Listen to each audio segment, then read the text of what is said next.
Ibadah ini berlangsung karena pertolongan dari Allah Bapa, Sang Pencipta, Khalik langit dan bumi.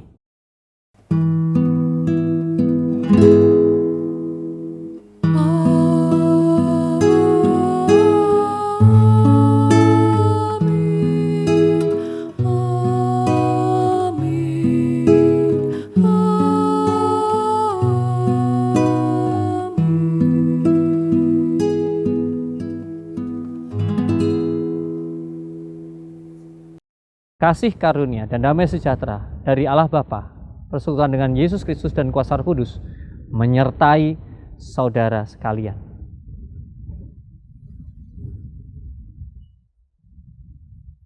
Bapak, Ibu, dan saudara yang terkasih, hari ini kita bersama-sama akan merenungkan tentang posisi kita di dunia ini di hadapan Tuhan. Saya akan melandasi dari Markus 10 ayat yang ke-15. Aku berkata kepadamu, sesungguhnya barang siapa tidak menyambut kerajaan Allah seperti seorang anak kecil, ia tidak akan masuk ke dalamnya. Rupanya kita diajak oleh firman Tuhan untuk mempunyai jiwa yang menyambut, bukan rindu atau hanya menjawab keinginan untuk disambut. Mari bersama-sama kini kita menaikkan pengakuan kita akan dosa dan kesalahan kita. Tuhan, inilah kami yang lemah, yang di hadapan-Mu kami seringkali lebih suka untuk menerima pujian. Bahwa kami merasa diterima, disambut, dihargai di dalam kehidupan kami. Kami terlarut olehnya dan kami lupa akan panggilan kami yang sesungguhnya adalah untuk justru membukakan tangan kami dengan lebar, menerima dan menyambut sesama kami dunia ini, bahkan kerajaan-Mu dalam kehidupan kami. Sehingga kami hanya menumpukan harapan kami hanya kepadamu, tidak kepada dunia. Dan kami menjawab panggilan kami untuk menjawab harapan dunia. Karena setelah kami menyambut dan menerimamu, kami memberikan kepada orang lain. Tuhan, ampuni kami jika kami belum sampai pada kondisi yang seperti yang Kau inginkan. Inilah pengakuan kami, Tuhan. Di dalam Tuhan kami Yesus Kristus kami serahkan pengakuan kami. Amin. Saudara, mari dengan berdiri kita menerima berita anugerah dari Tuhan yang terambil dari Matius 10 ayat yang ke-41. Barang siapa menyambut seorang nabi sebagai nabi, ia akan menerima upah nabi. Dan barang siapa menyambut seorang benar sebagai orang benar, ia akan menerima upah yang benar. Demikianlah berita anugerah dari Tuhan.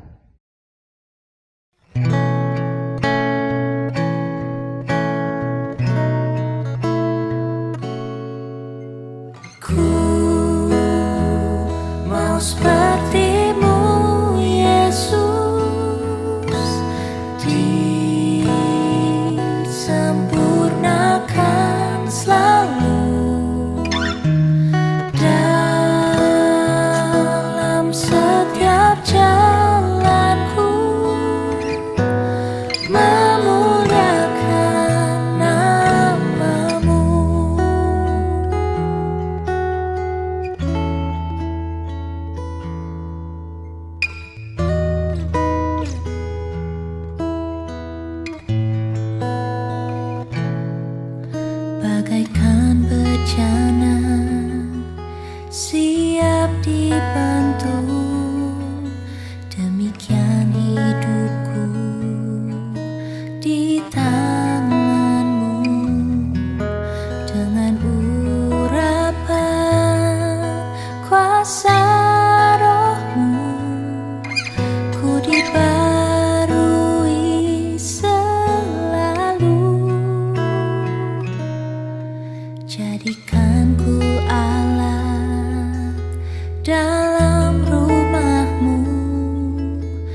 dan hidupku di tangan-Mu. Dengan urapan kuasa Roh-Mu, ku dibarui selalu. Jadikan ku alat dalam rumah-Mu. Inilah hidupku di tangan-Mu. Bentuklah seturut kehendak-Mu. Pakailah sesuai rencana-Mu. Ku mau seperti-Mu, Yesus, disempurnakan selalu dalam setiap jalanku, memuliakan nama-Mu. Ku mau seperti-Mu, Yesus, disempurnakan selalu dalam setiap jalanku, memuliakan nama-Mu. Memuliakan nama-Mu. Memuliakan nama-Mu.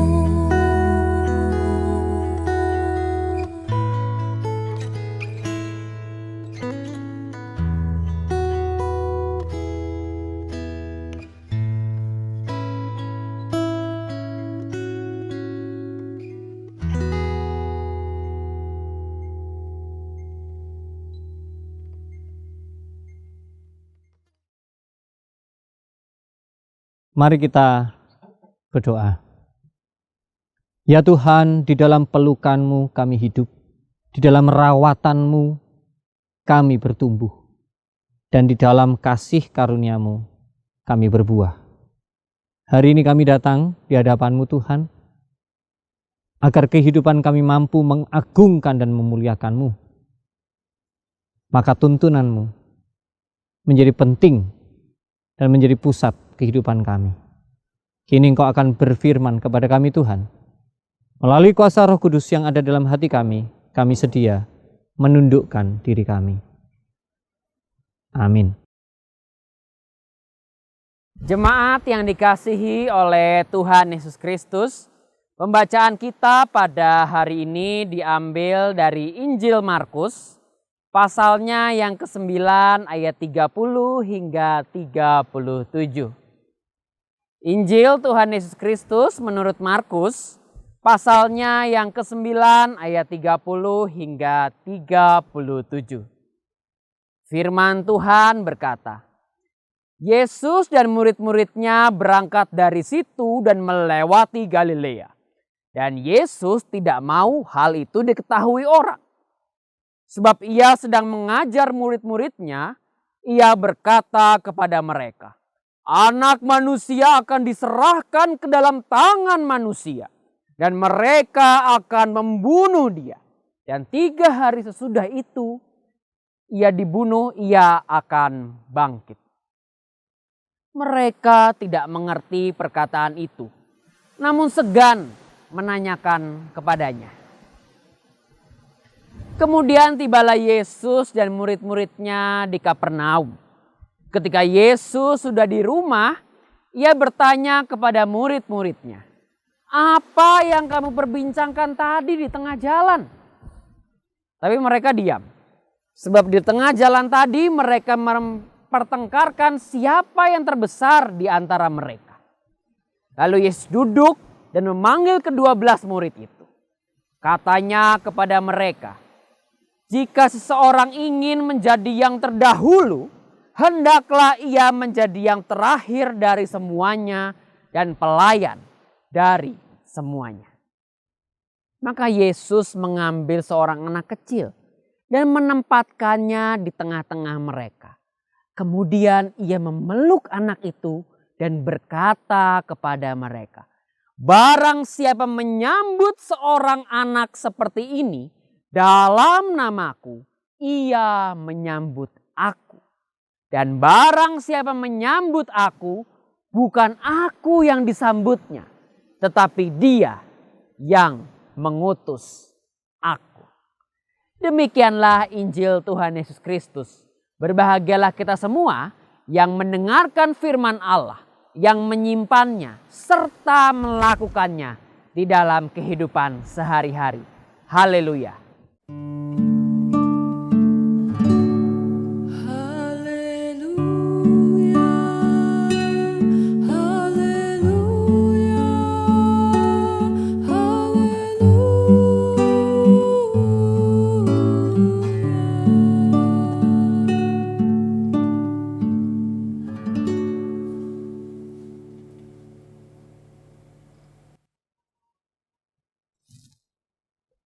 Bapak Ibu yang dikasih Tuhan, di dunia ini kita semua adalah orang-orang yang tentu akan sangat gembira dan senang kalau kita ini disambut, diterima, ya. Karena memang itu sesuatu yang penting dan ya bikin kita senang. Saya kira jaranglah orang yang ya mungkin dalam kondisi yang sangat malu banget ya. Mungkin kalau disambut malah malu gitu ya. Tapi setidaknya kalau kita datang ke keluarga atau ketemu sama teman kita, tentunya kita senang kan kalau kita yang disambut dulu, wah, atau kita dipeluk dulu. Ketika orang menerima kita dengan begitu gembiranya, kita pun akan begitu gembira. Nah, sebaliknya saya masih ingat juga ketika orang merasa ditolak, sedihnya kayak apa? Padahal belum tentu kejadian itu orang ditolak. Masih ingat ketika seorang jemaat yang sudah sepuh, dia datang ke gereja, dia duduk di satu bangku, dan ketika dia baru duduk, dan di situ sudah ada orang yang duduk di ujung bangku, karena bangku panjang ya. Dia baru duduk, orang ini berdiri. Entah kemana. Dia pun merasa sedih. Padahal belum tentu orang itu pergi karena ingin menolak dia. Tapi perasaan kita seringkali juga bisa membuat kita merasa kita tidak diterima atau kita tidak disambut dengan baik. Bahkan ada orang yang mengatakan, saya nggak mau pergi ke gereja itu. Kenapa? Saya di sana tidak diterima. Saya tidak disambut. Berkali-kali saya datang, dicuekin gitu ya. Ibu, bapak, saudara, di dalam tahap pertumbuhan iman kita tertentu, saya kira wajar. Masih baik-baik saja. Ketika kita di awal kehidupan ini atau di awal kita belum betul-betul mengenal Yesus dan siapa Yesus, bagaimana ajarannya, itu sesuatu yang wajar. Ketika akhirnya gereja juga perlu ya, memberikan penyambutan yang baik kepada jemaatnya ketika dia datang ke gereja, ketika ada pertemuan-pertemuan, perlu memang. Tetapi kalau akhirnya selalu seperti itu, jadi semua tema-temanya menyambut, menerima, ya welcome, semua boleh datang, apa terus begitu, saudara. Orang kemudian diperhatikan semua satu-satu dan kemudian semua orang merasa senang, saudara. Akhirnya maka pemberitaan firman Tuhan menjadi tumpul dan tidak berguna lagi. Itu sebabnya Yesus melalui Markus ini mengingatkan kita, dan dia mengingatkan para murid saat itu bahwa kamu semua akan memikul salib. Bagaimana mungkin kita menjadi seseorang yang bisa berubah sedemikian rupa? Orang yang tadinya senang disambut, senang diterima, kemudian dia bisa Yang ini yang ideal ya. Dia tidak punya keinginan lagi untuk disambut. Yesus datang ke dunia ini tidak punya keinginan untuk disambut. Tidak punya rancangan bahwa dia akan disambut oleh para gembala. Tidak. Kitab Matius menceritakan bagaimana penolakan yang luar biasa dari dunia ini. Jadi saudara, kita perlu memahami benar apa itu salib, apa itu Injil. Karena Injil yang kekal itu adalah tentang bagaimana bukan seseorang itu disambut atau diterima. Karena kata-kata di sana ternyata kata disambut itu juga artinya diterima.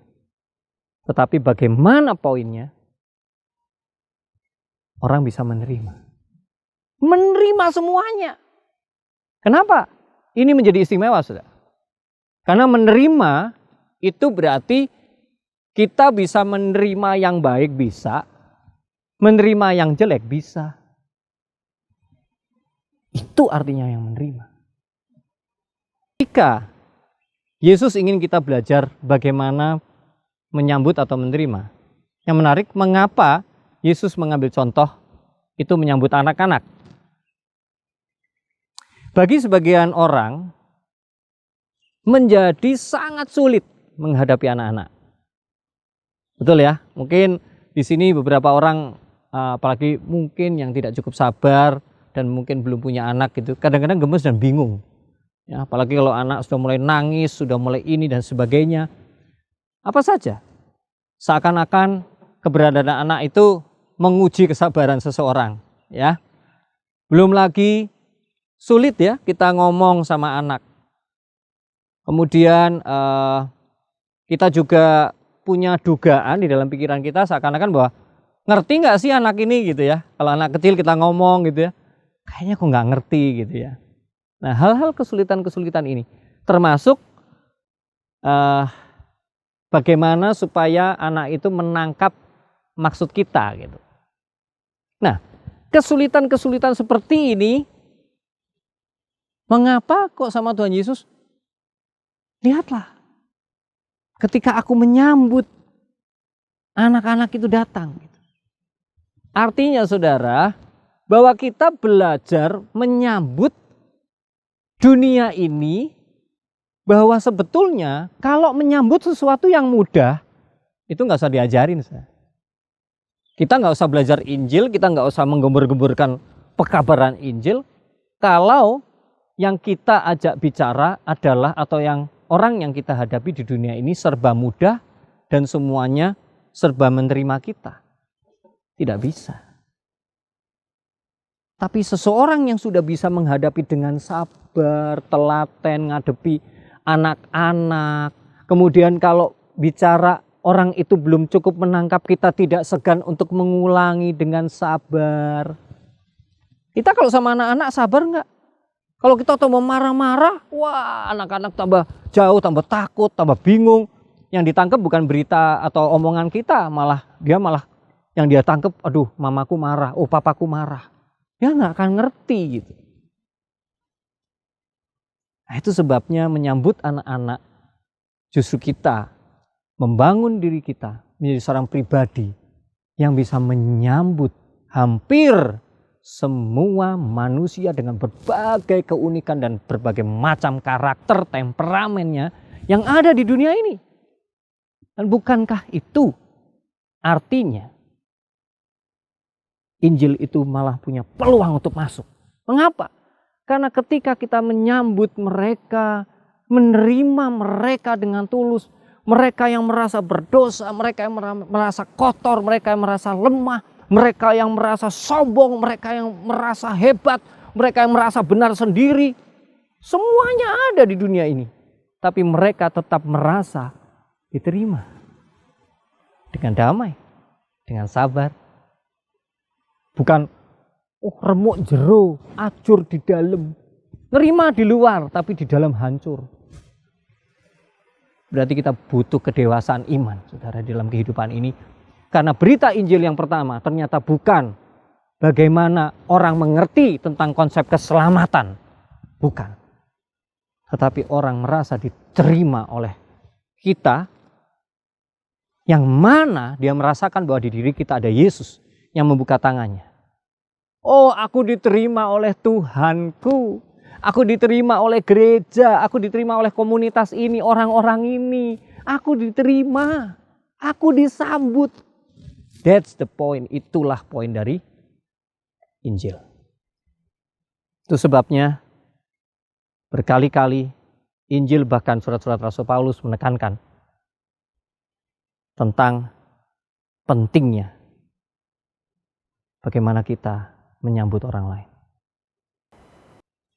Kini kita menerima salah satu kunci hari ini, saudara. Selama ini kita berpikir, bagaimana mungkin kita bisa mengabarkan Injil? Ternyata kunci yang sederhana dijatuhkan hari ini oleh firman Tuhan dan hanya bilang apa? Sederhana. Kemampuan kita menerima, menyambut. Karena banyak hal yang penuh dengan misteri yang dijanjikan oleh Tuhan. Bahkan yang seakan-akan tak mampu kita gapai. Baik yang itu sangat indah, baik pun itu yang sangat buruk. Dan akhirnya saudara, kalau memang kita sudah punya kemampuan menerima yang luar biasa ini, salah satu hal yang menguatkan kita secara pengajaran GKI. Ya, saudara, mungkin akhir-akhir ini banyak sekali media sosial, ya, di mana-mana yang menawarkan banyak hal pengajaran-pengajaran yang menarik, ya, yang menguatkan, yang bermaksud juga menolong, gitu ya. Tetapi saya ingatkan satu hal hari ini, bahwa ketika kita mempunyai kemampuan untuk menerima dan menyerap firman Tuhan, ternyata untuk menerima itu juga punya pola. Polanya yaitu berproses. Bukan hanya nerima tanpa kerja, saudara. Menyambut tanpa sebuah perjuangan. Nah, kenapa kok hari ini laris di mana-mana? Kalau misalnya gereja mau bim salabim, saudara. Kamu punya sakit, datang ke saya. Kamu saya doakan sembuh. Kamu punya masalah keuangan. Kamu datang ke saya doakan. Kamu langsung punya uang. Saudara, orang yang mencari yang instan, yang cepat, itu bukan tanda bahwa dia adalah seorang yang siap untuk menerima. Karena sebetulnya dia tidak siap menerima proses. Karena yang paling berat di dalam hidup ini, bagaimana murid Yesus berproses bersama Yesus. Berjuang melawan hatinya, melawan dirinya, bahkan menyangkal Yesus sendiri. Bukankah itu semua yang harus diterima? Kita ingin cepat. Saudara, memang hari ini semua serba wiki. Wiki artinya cepat. Tetapi saya mau ingatkan firman Tuhan. Menyambut dan menerima. Seperti menerima anak kecil. Yang sedang juga berproses. Tidak bisa Anda hanya satu ketuk. Satu jadi langsung dari kecil jadi remaja. Dari remaja jadi pemuda langsung dewasa. Tidak ada bim salabim dalam kehidupan ini. Jadi mari kita tinjau kembali kemampuan kita, keterbukaan kita. Bahwa ternyata berita Injil yang besar hari ini telah diberitakan. Maukah kita menjadi tangan Tuhan yang menerima siapapun dan apapun, baik buruk dalam kehidupan. Kiranya Anda menjadi bagian dari kerajaan Allah yang menyambut kehidupan dan dunia ini. Amin.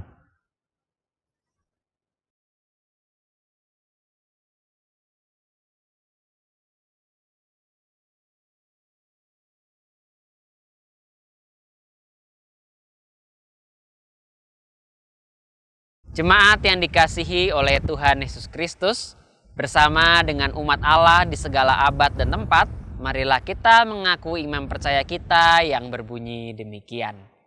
Aku percaya kepada Allah, Bapa yang Maha Kuasa, Khalik langit dan bumi, dan kepada Yesus Kristus, anaknya yang tunggal Tuhan kita, yang dikandung dari Roh Kudus, lahir dari anak darah Maria, yang menderita sengsara di bawah pemerintahan Pontius Pilatus, disalibkan, mati dan dikuburkan, turun dalam kerajaan maut, dan pada hari yang ketiga bangkit pula dari antara orang mati, naik ke surga, duduk di sebelah kanan Allah Bapa yang Maha Kuasa, dan dari sana ia akan datang untuk menghakimi orang yang hidup dan yang mati.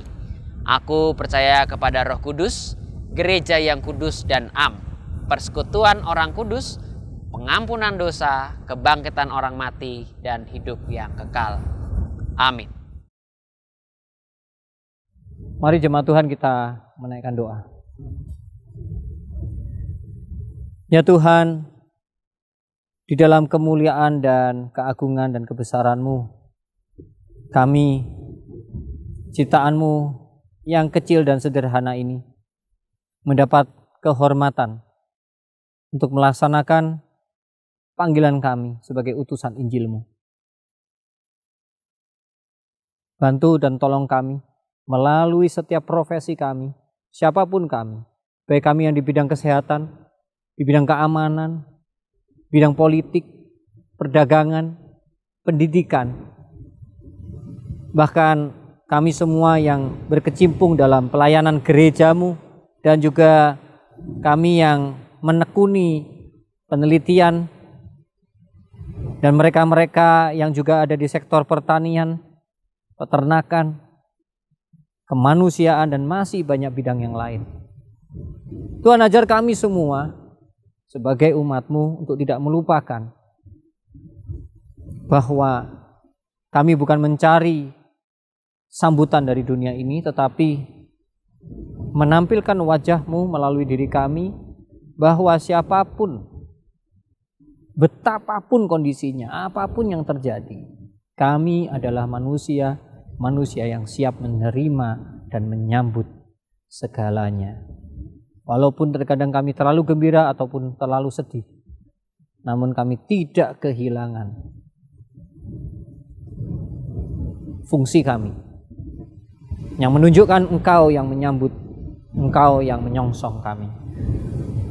Kami juga berdoa untuk masa depan anak-anak kami, berdoa untuk keluarga-keluarga kami, berdoa untuk setiap pergumulannya, bagaimana perjuangan setiap kondisi yang ada di dalam mendidik, di dalam berkomunikasi, menjaga harmoni, menemukan pola refreshing atau rekreasi yang sehat, merawat tubuh dan kesehatan kami. Kiranya Tuhan, itu semua kami lakukan di bawah terang tuntunan-Mu. Terima kasih ya Tuhan.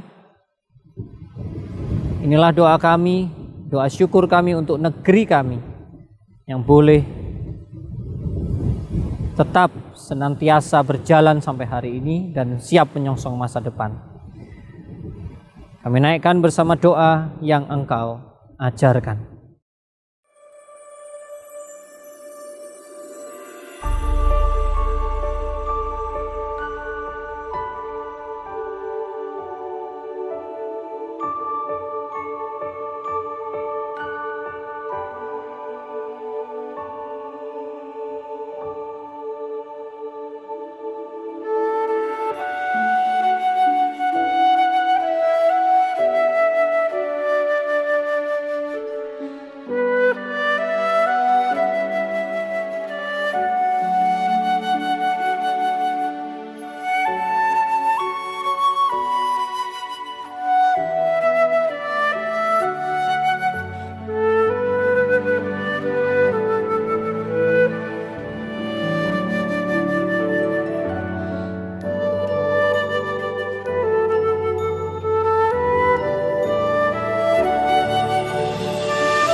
Mari Bapak Ibu, saatnya kita untuk mempersembahkan apa yang kita miliki kepada Tuhan.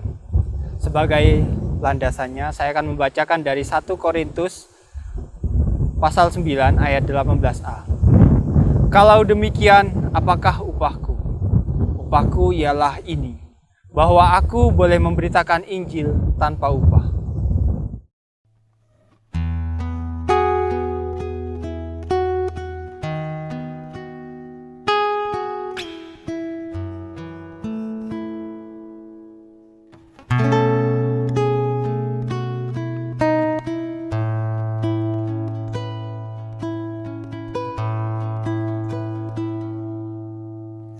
Inilah rinduku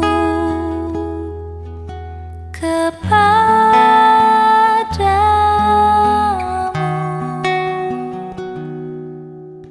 segenap hatiku menyembahmu.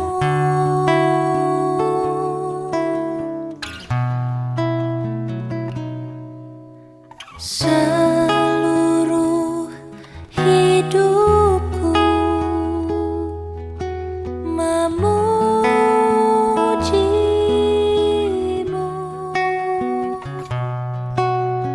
ku menyembahmu, ya Allahku.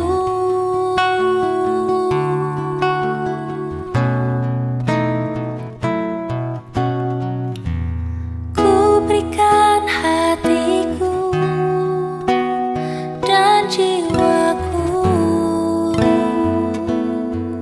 semuanya bagimu di dalam hidupku, di setiap waktu. Nyatakan jalanmu.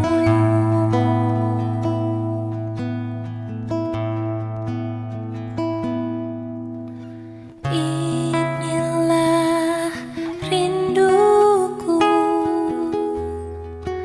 kepadamu,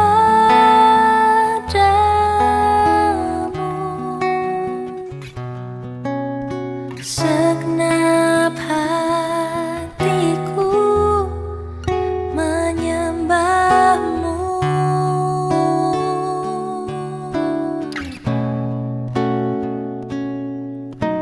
Seluruh hidupku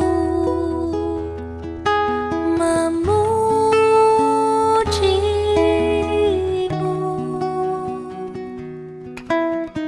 ku menyembahmu, ya Allahku.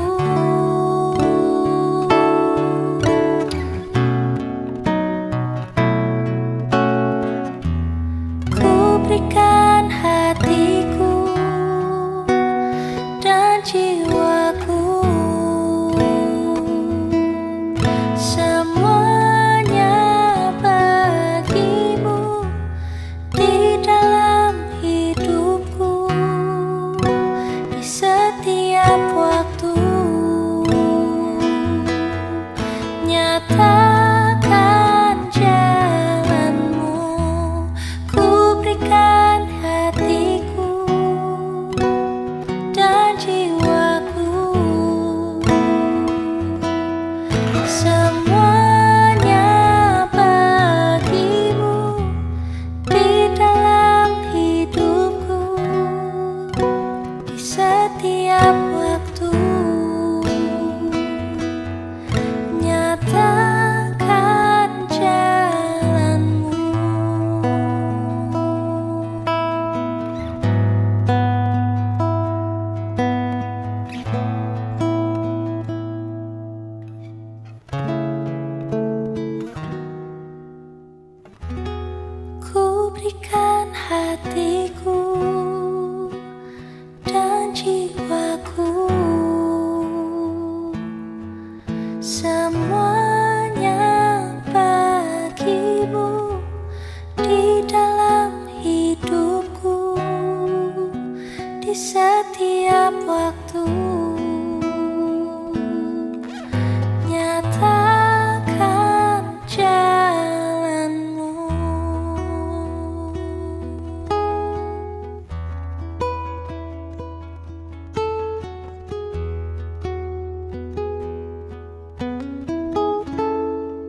Mari kita bersatu di dalam doa.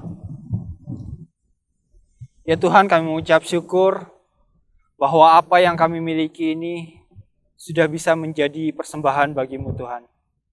Biarlah persembahan kami ini bukan hanya sekedar kata-kata Tuhan, bukan hanya sekedar benda dan harta yang kami miliki. Tapi kiranya Engkau memakai diri kami Tuhan, memakai apa yang kami miliki, apa yang Engkau sudah titipkan kepada kami untuk memberitakan Injil-Mu Tuhan. Untuk memberitakan bagaimana Engkau mengasihani kami dan Engkau memberkati kami semua. Tuhan, inilah doa kami. Di dalam nama Yesus Kristus kami berdoa. Amin.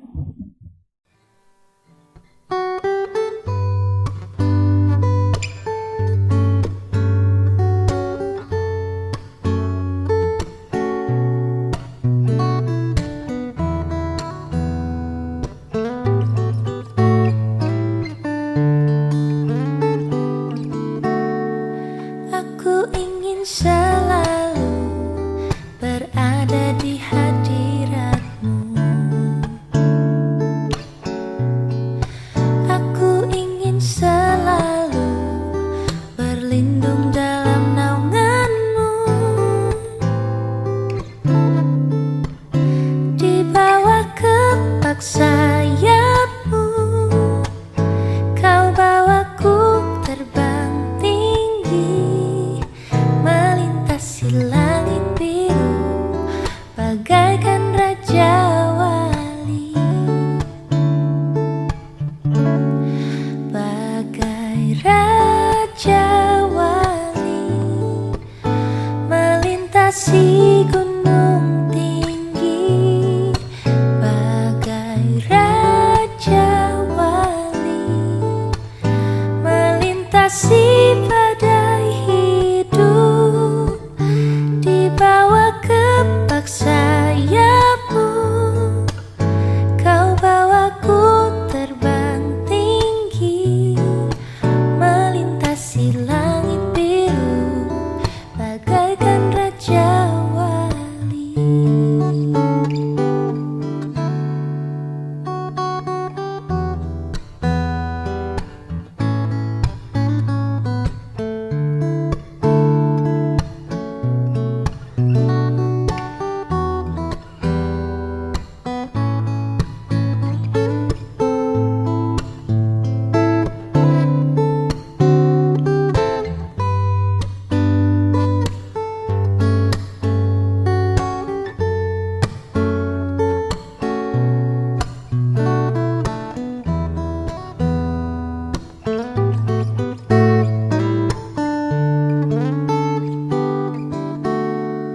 Aku ingin selalu berada di hadirat-Mu. Aku ingin selalu berlindung dalam naungan-Mu. Di bawah kepak sayap-Mu, Kau bawaku terbang tinggi, melintasi langit biru, bagaikan raja wali. Bagai raja wali, melintasi gunung tinggi. Bagai raja wali, melintasi badai hidup. Di bawah kepak sayap-Mu, Kau bawaku terbang tinggi, melintasi langit biru, bagaikan raja wali. Melintasi langit biru, bagaikan raja wali. Oh, melintasi langit biru, bagaikan raja wali.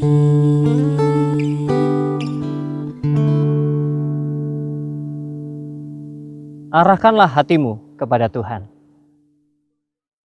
jadilah saksi Injilnya. Terpujilah Tuhan. Terimalah berkat dari Tuhan. Allah sumber kehidupan, Dia yang akan mencurahkan berkat-Nya atasmu, kasih setianya dan damai sejahtera, melalui Tuhan kita Yesus Kristus dan kuasa Roh Kudus hari ini, sampai selama-lamanya. Amin.